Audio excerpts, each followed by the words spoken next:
Bismillahirrahmanirrahim. Assalamualaikum warahmatullahi wabarakatuh. Nah, pada kesempatan kali ini kita akan belajar mata pelajaran Bahasa Indonesia untuk kelas 8 materi teks berita. Nah, pada kesempatan kali ini kita akan mempelajari tentang pengertian teks berita, lalu ada struktur teks berita, ada unsur-unsur teks berita, dan juga cara untuk menyusun teks berita. Nah, sebelum itu apa itu teks berita? Nah, teks berita itu sendiri ada berita sendiri, ada teks berita. Nah, berita itu adalah informasi seputar peristiwa yang biasanya terjadi pada suatu waktu. Nah, kalau teks berita itu teks yang berisi informasi suatu peristiwa atau kejadian secara faktual atau berdasarkan dengan kenyataan yang ada di lapangan.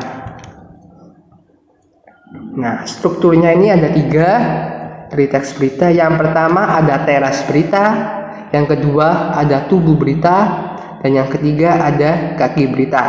Di teras berita ini merupakan pembuka yang berisi tentang intisari berita yang memuat beberapa poin adisimba atau biasa dikenal dengan 5W plus 1H, yakni apa, mengapa, di mana, siapa, kapan, dan bagaimana. Lalu di tubuh berita ini berisi uraian lengkap yang menjelaskan tentang unsur-unsur adisimba tadi di teras berita.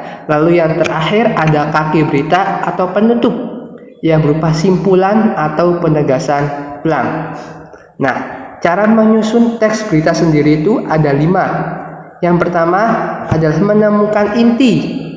Lalu yang kedua kita menyusun kerangkanya atau menyusun kerangka berita itu. Lalu yang ketiga kita kembangkan kerangka tersebut menjadi sebuah teks.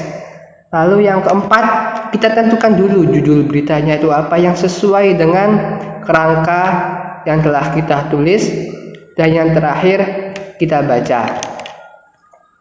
Nah, Allah berfirman dalam surat Al-Hujurat ayat 6 yang artinya, hai orang-orang yang beriman, jika datang kepadamu orang yang fasik membawa suatu berita, maka periksalah dengan teliti agar kamu tidak menimpahkan suatu musibah kepada kaum tanpa mengetahui keadaannya, yang menyebabkan kamu menyesal atas perbuatanmu itu. Nah, dalam surat ini Allah menjelaskan bahwa ketika kita mendapatkan sebuah informasi atau sebuah berita, alangkah baiknya kita bertabayun. Kita menanyakan terlebih dahulu tentang kebenaran berita tersebut.